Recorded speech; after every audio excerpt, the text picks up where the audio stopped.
بسم اللہ الرحمن الرحیم۔ سین سٹوری کے دیکھنے والوں کو خوش آمدید۔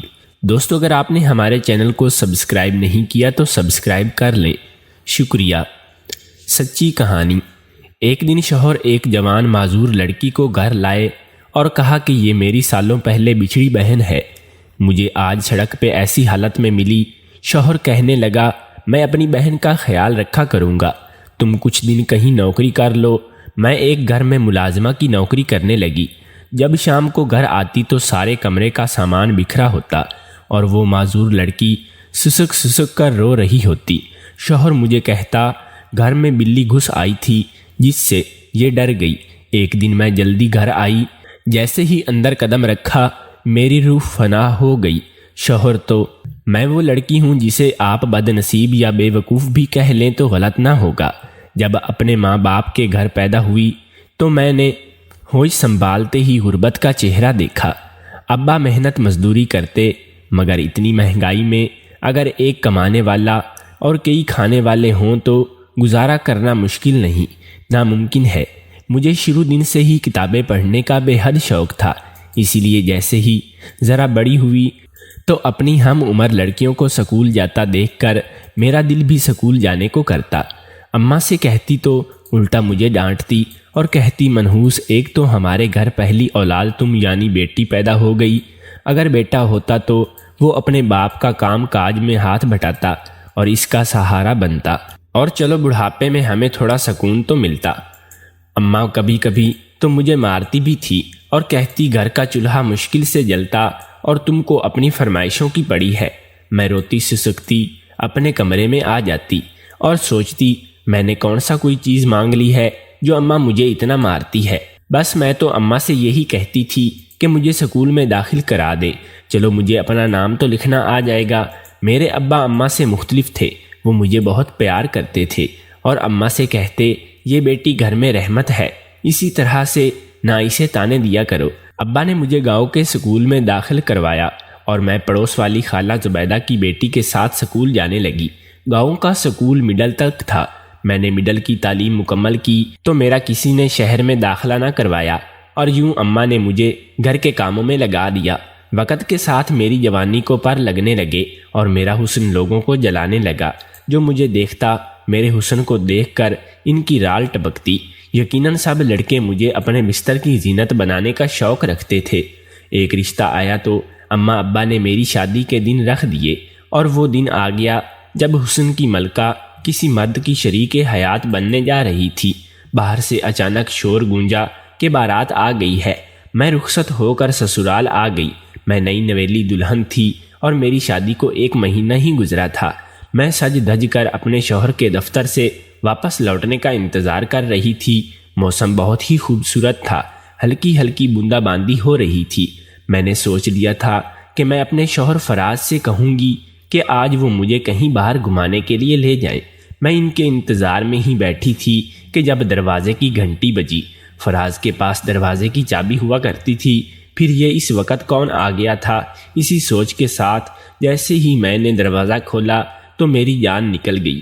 فراز ایک جوان لڑکی کو سہارا دیے کھڑے ہوئے تھے اور وہ لڑکی مجھے معذور لگی تھی کیونکہ ٹھیک سے وہ اپنے پاؤں پر کھڑی نہیں ہو پا رہی تھی۔ میں نے جلدی سے انہیں اندر آنے کا راستہ دیا۔ میرے شوہر نے اس لڑکی کو سہارا سے گھر میں لایا اور اندر بستر پہ لٹا دیا۔ فراز کی ایسی حالت دیکھ کر میری آنکھوں سے آنسو بہنے لگے۔ میں پریشانی سے ان سے پوچھنے لگی کہ کیا ہوا ہے فراز؟ درد سے کتراتے ہوئے بولے کہ تم فکر نہ کرو نورین، مجھے کچھ نہیں ہوا ہے۔ فراز نے بتایا کہ دفتر سے واپسی پر لوٹتے ہوئے راستے میں ایک ایکسیڈنٹ ہوا پڑا تھا۔ میں وہاں دیکھنے کے لیے رکا۔ جیسے ہی میری نظر اس لڑکی پہ پڑی، جیسے میرے پیروں تلے سے زمین نکل گئی، کیونکہ وہ لڑکی میری سالوں پہلے ایک میلے میں کھو جانے والی بہن تھی جسے میں گھر لایا ہوں۔ اس کا نام مہوش ہے۔ بوندا باندی کی وجہ سے روڈ پر بہت ہی پھسلن تھی اور مہوش اپنا توازن برقرار نہ رکھ سکی تھی۔ فراز ساتھ میں کچھ دوائی اور فروٹ بھی لایا تھا۔ میں فراز کے ساتھ لگ کر بیٹھ گئی۔ فراز کے گھر والوں کا تعلق گاؤں سے تھا اور شہر نوکری کے سلسلے میں وہ آئے تھے۔ ایک رشتے والی کے ذریعے میرا اور ان کا رشتہ ہوا۔ ان کی نوکری بہت اچھی تھی اور آگے پیچھے سسرال والوں کی جھنجھٹ بھی نہیں تھی، اسی لیے میرے ماں باپ نے خوشی خوشی مجھے ان کے ساتھ بیاہ دیا تھا۔ فراز کی خوش اخلاقی نے میرے ماں باپ کا دل فوراً جیت لیا تھا اور میں بھی ان کی عادت اور اخلاق سے بہت متاثر ہو گئی تھی۔ شادی کے بعد یہ 1 مہینہ فراز نے مجھے سر آنکھوں پر بٹھا کر رکھا تھا، لیکن اپنی بچھڑی ہوئی بہن مہوش کے اس حالت میں ملنے سے وہ پریشان اور مجبور تھے اور نوکری پر نہیں جا سکتے تھے۔ مہوش کو گھر میں آئے 2 دن گزر چکے تھے، مگر وہ سارا دن اسی فکر میں ڈوبے رہتے کہ گھر کا خرچہ کس طرح پورا ہوگا۔ میں نے فراز کو تسلی دی کہ میں ان کے برے وقت کی ساتھی بنوں گی اور ان کا سہارا بن کر دکھاؤں گی۔ فراز میری یہ بات سن کر آبدیدہ ہو گئے اور کہنے لگے کہ وہ تو مجھے ساری زندگی پلکوں پر بٹھائے رکھنا چاہتے تھے، لیکن حالات نے انہیں اس قدر مجبور کر دیا کہ انہیں مجھ سے کام کروانا ہوگا، کیونکہ انہوں نے بہن کے ایکسیڈنٹ کا صدمہ اس قدر اپنے دماغ پہ سوار کیا کہ ہر وقت پریشان رہنے لگا اور نہ ہی دفتر کام پہ جاتا۔ مجھے کہتا، نورین، میں اپنی بہن کا خود خیال رکھنا چاہتا ہوں، اسی لیے کچھ دن تم نوکری کر لو۔ میں نے ان سے کہا کہ مجھے کسی نوکری کا تجربہ نہیں ہے، لیکن میں نوکری ڈھونڈ لوں گی۔ وہ کہنے لگے کہ نوکری ڈھونڈنے کی کوئی ضرورت نہیں ہے، میں اپنے باس سے بات کرتا ہوں، وہ خود ہی تمہیں نوکری دے دیں گے۔ انہوں نے اپنے باس سے بات کرنے کے بعد مجھے بتایا کہ ان کے باس کو اپنے گھر کی دیکھ بھال کے لیے ایک بھروسہ مند عورت کی ضرورت ہے۔ وہ اکیلے رہتے ہیں اور وہ چاہتے ہیں کہ کوئی ذمہ دار عورت ان کا پورا گھر سنبھال لے۔ فراز کی بات سن کر میں خوش ہو گئی، کیونکہ یہ تو میرے لیے کوئی مشکل کام نہیں تھا۔ البتہ اگر مجھے دفتر میں کوئی نوکری ملتی تو اسے کرنا بہت مشکل تھا، کیونکہ میں کبھی گھر سے باہر نہیں نکلی تھی اور میری تعلیم بھی زیادہ نہیں تھی۔ اگلے ہی دن میں صبح سویرے جلدی اٹھ گئی۔ میں نے پہلے اپنے گھر کے کام کو ختم کیا اور صفائی کرنے کے ساتھ ساتھ کھانا بھی بنا دیا، پھر فراز کے بتائے ہوئے پتے کے لیے نکل پڑی۔ رکشے والے نے بہت آسانی سے مجھے مطلوبہ پتہ پر پہنچا دیا تھا۔ ایک بہت بڑا سا بنگلہ تھا۔ چوکیدار نے میرا نام پوچھتے ہی مجھے اندر جانے کی اجازت دے دی تھی۔ شاید اسے پہلے سے ہی میری آمد کی اطلاع تھی۔ فراز کے باس میرا انتظار میں بیٹھے ہوئے تھے۔ وہ مجھ سے بہت ہی اچھے اخلاق سے ملے اور مجھے بتایا کہ مجھے صرف دیکھ بھال کرنی ہے اور بھی نوکری موجود ہے کام کاج کے لیے۔ وہ مجھے کام بتا کر اپنے کمرے میں چلے گئے اور میں سارا بنگلہ دیکھتی ہوئی، میرے لیے یہاں کوئی خاص کام نہیں تھا اور میں خوشی تھی کیونکہ میں اس طرح فراز کا ساتھ دے سکتی تھی۔ مجھے باس کے بنگلے میں کسی بھی چیز پر کوئی روک ٹوک نہیں تھی۔ وہ زیادہ تر اپنے گھر ہی کمپیوٹر کے ذریعے دفتر کے کام کاج کرتے تھے۔ مجھے کام کرتے ہوئے آج تیسرا ہی دن تھا، لیکن نہ جانے کیا بات تھی کہ باس کے گھر جاتے ہی مجھے خود بخود نیند آنے لگی تھی۔ میں سب سے پہلے جاتے ہی باس کی چائے تیار کر کے ان کے کمرے میں لے جاتی تھی۔ پہلے ہی دن باس نے کہہ دیا تھا کہ تم اپنی چائے بھی میرے ساتھ ہی لایا کرو اور ہم ساتھ بیٹھ کر پئیں گے۔ میں دن کے کام کاج کی تفصیلات بھی تمہیں بتا دیا کروں گا، اسی لیے میں ہر روز جاتے ہی باس کے ساتھ پہلے 1 کپ چائے پیتی اور اس کے بعد مجھے نیند آنے لگ جایا کرتی تھی۔ چاہے باس کے گھر میں خاموشی اور سناٹے کی وجہ سے مجھے اچھی نیند آتی تھی یا پھر شاید یہ اے سی کی ٹھنڈک کا اثر تھا۔ ایک دن وہ کہنے لگے کہ اگر آپ کو نیند آتی ہے تو آپ برابر والے کمرے میں سو جایا کریں اور اٹھنے کے بعد اپنے کام کر لیا کریں۔ یہ سن کر میں خوش ہو گئی کیونکہ میرے لیے زبردستی جاگنا محال تھا، اور پھر میں اکثر یہ چائے پینے کے بعد باس کے برابر والے کمرے میں جا کر سو جاتی۔ مجھے ایسی گہری نیند آتی کہ میں آدھا دن سوئی پڑی رہتی اور باقی کا آدھا دن بھاگ بھاگ کر کام نپٹاتی۔ یوں بھی مجھے گھر واپس جا کر بہت زیادہ کام کرنا پڑتا تھا اور میں آنے سے پہلے بھی گھر کے کام کاج نپٹا کر آتی تھی۔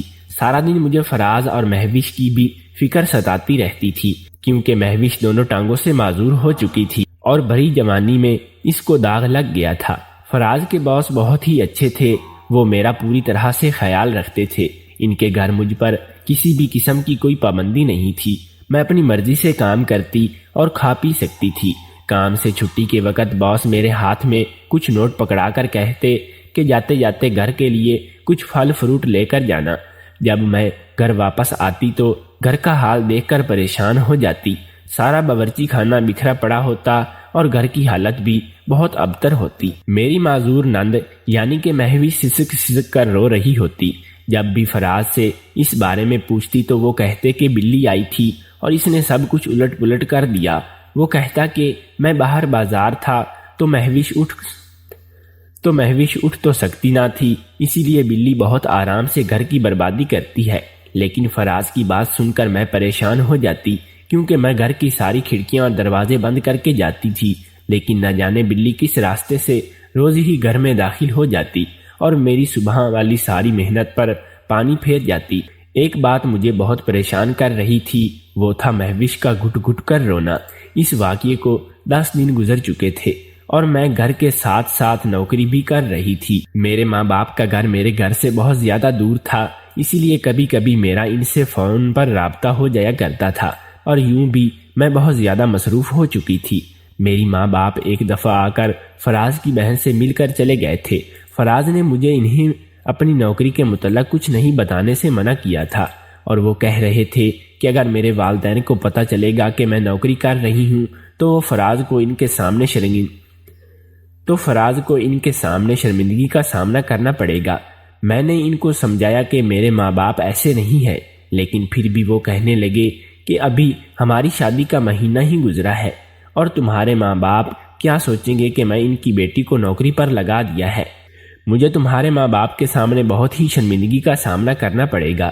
میں نے فراز سے وعدہ کر لیا تھا کہ میں اپنے ماں باپ کو اپنی نوکری کے بارے میں کچھ نہیں بتاؤں گی، اور ویسے بھی مہوش کی طبیعت ٹھیک ہو جانے کے بعد مجھے کون سا نوکری کرنی تھی۔ ابھی تو میں نے حالات سے مجبور ہو کر یہ قدم اٹھایا تھا۔ میں بہت زیادہ تھکی رہنے لگی تھی، ہر وقت میرے جسم میں درد ہونے لگتا۔ مجھے اب اس بات کا احساس ہو رہا تھا کہ گھر کے ساتھ ساتھ نوکری کرنا کوئی آسان کام نہیں ہے، اور اسی کے لیے عورت کو بہت ہی ہمت چاہیے ہوتی ہے۔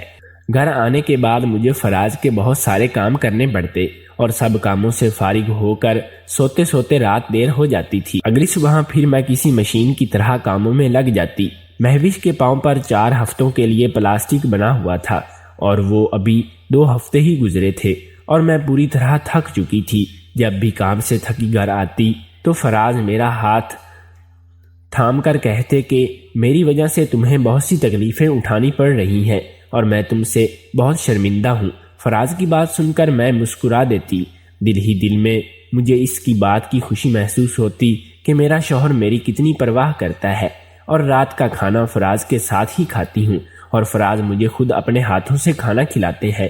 مجھے اس بات پر بہت حیرت ہوتی کہ فراز کے گھر والوں نے ایک دفعہ بھی پلٹ کر فراز کی خیریت کا دریافت نہیں کیا تھا، اور وہ ہماری شادی میں بس 2 ہی دن کے لیے شہر آئے تھے۔ کبھی کبھی مجھے فراز کی حالت پر بہت افسوس ہوتا، اور فراز نے انہیں بتایا تو ہوگا کہ اس کی بچھڑی ہوئی بہن ان کو مل گئی ہے۔ وہ اتنے سخت دل تھے، ایک بار بھی اپنی بچھڑی ہوئی بیٹی کو ملنے نہ آئے تھے، کیونکہ گھر والے کتنے بے حس تھے اور وہ باقاعدگی سے انہیں پیسے بھیجا کرتے تھے۔ لیکن ان لوگوں نے کبھی فراز کا احساس نہ کیا تھا۔ وہ کئی سالوں سے اکیلے شہر میں زندگی گزار رہے تھے، اور ہماری شادی کی رات فراز نے میرا ہاتھ پکڑ کر کہا کہ بہت سالوں کے بعد مجھے کسی کا ساتھ نصیب ہوا ہے۔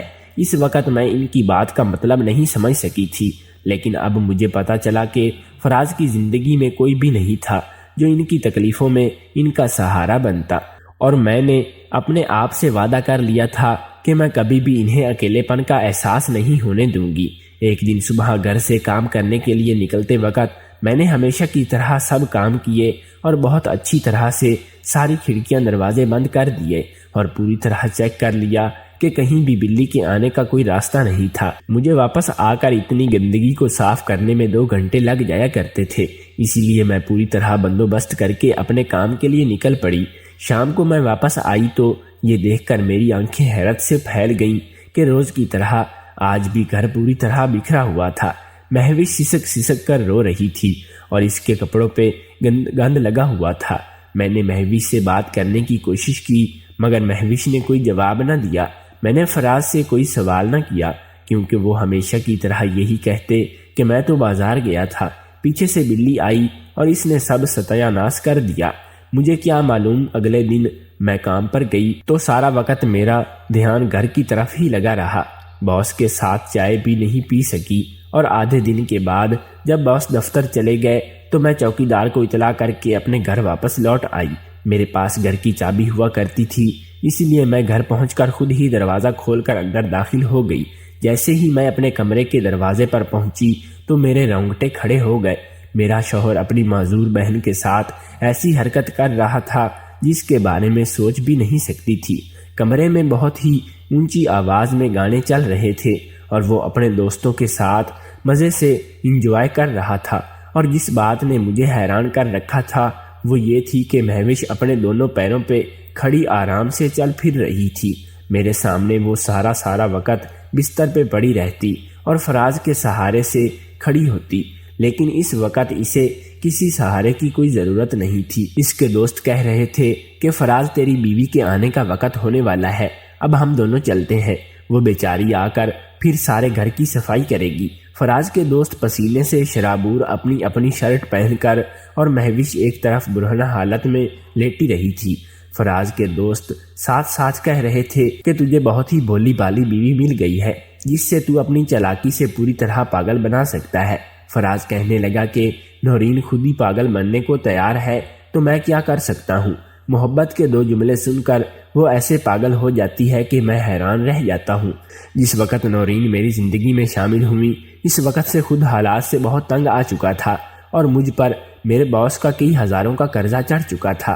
پہلے میں نے سوچا تھا کہ نورین سے شادی کرنے کے بعد میں اس کے ماں باپ سے وقتہ فوقتہ پیسے حاصل کر کے باس کا قرضہ چکا دوں گا، لیکن پھر جب باس میری شادی پر آئے تو ان کا دل خود ہی نورین پر آ گیا۔ ان میں کیا نظر آیا تھا کہ وہ دیوانے ہو گئے تھے، اور جب شادی کے بعد میں اگلے دن دفتر گیا وہ کہنے لگے کہ اگر میں نے ان کا قرضہ نہ لوٹایا تو وہ مجھے پولیس کے حوالے کر دیں گے۔ میں نے باس سے کہا کہ ابھی تو میرے پاس پیسے نہیں ہیں، لیکن جلدی میں اپنے سسرال والوں سے پیسے لے کر انہیں واپس کر دوں گا۔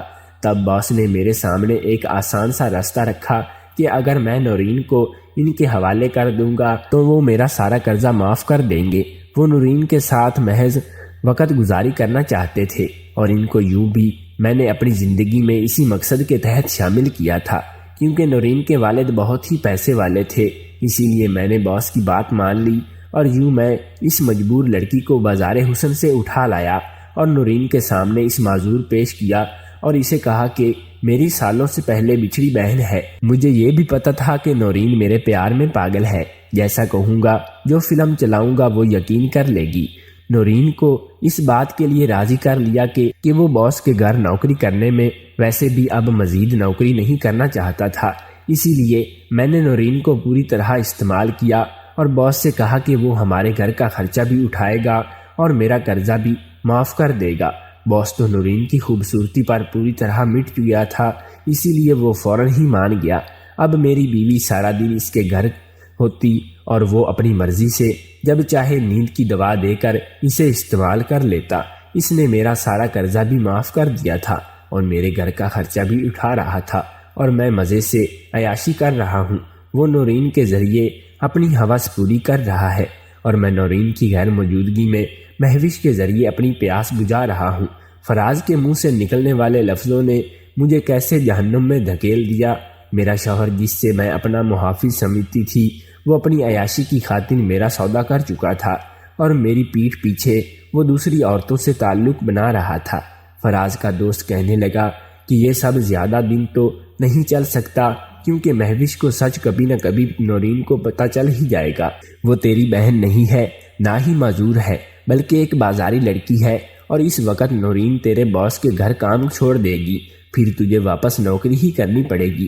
فراز نے ایک زوردار کہکا لگایا اور اپنے دوست سے کہنے لگا کہ تیرے دوست نے کچی گولیاں نہیں کھیلی ہیں۔ میں نے اپنے باس سے کہہ دیا ہے کہ وہ کچھ دنوں میں نورین کے ساتھ اپنی کچھ نازبیہ تصاویر بنا لیں اور اس کے ذریعے نورین کو بعد میں اس طرح بلیک میل کرے کہ وہ ساری زندگی ان کی نوکری کرنے پر مجبور ہو جائے۔ میں جانتا ہوں کہ نورین مجھ سے بہت زیادہ محبت کرتی ہے اور وہ یہ کبھی بات مجھے نہیں بتائے گی کہ میرا باس اسے بلیک میل کر کے استعمال کر رہا ہے۔ وہ ساری زندگی میرے باس کی غلامی کو قبول کر لے گی اور میں دوبارہ بھی نوکری نہیں کروں گا۔ میرا باس نورین کے بدلے میں میرے اکاؤنٹ میں اتنے پیسے بھجوا دیتا ہے کہ میں ان پیسوں سے مزے سے عیاشی کر سکتا ہوں اور نورین جیسی کئی لڑکیوں کو اپنے بستر کی زینت بنا سکتا ہوں۔ میں ایک نورین کے بدلے کئی نورین خرید سکتا ہوں۔ فراز کی بات سن کر اس کے دونوں دوست ہنسنے لگے تھے اور مجھے ایسا محسوس ہوا جیسے کسی نے میری قدموں تلے سے زمین کھینچ لی ہو۔ اس کا دوست کہہ رہا تھا کہ چل ہم بھی تیرے ساتھ مزے کر رہے ہیں۔ وہ تینوں میوزک کی آواز پر پھر رقص کرنے لگے تھے اور اس لڑکی پہ ٹوٹ پڑے اور میرے لیے اپنے قدموں پر کھڑا رہنا مشکل ہو گیا تھا۔ میرا شوہر مجھے اتنا بڑا دھوکہ دے رہا تھا اور میں اس کی محبت بھی اس طرح اندھی ہو چکی تھی کہ مجھے کچھ بھی دکھائی نہیں دے رہا تھا، اور اب مجھے سمجھ آ رہا تھا کہ باس کے گھر چائے پیتے ہی مجھے نیند کیوں آنے لگ جایا کرتی تھی اور باس مجھ پر کیوں اتنے مہربان تھے۔ وہ تو میری نیند کا فائدہ اٹھا کر میرے ساتھ نہ جانے کیا کچھ کر چکے تھے۔ میرے شوہر نے اپنی آسائشوں کے لیے مجھے بٹھی میں جھونک دیا تھا اور ایک بار پھر یہ نہیں سوچا کہ اس کی نکاح میں آئی ہوں، عورت ہوں جس کی عزت کی حفاظت اس کی ذمہ داری ہے۔ میرا شوہر میرا لباس تھا اور میں آج خود کو برہنہ محسوس کر رہی تھی۔ مجھ پر جو قیامت گزرنی تھی وہ گزر چکی تھی۔ میں نے خود کو مضبوط کیا اور سیدھے کمرے میں گھس گئی۔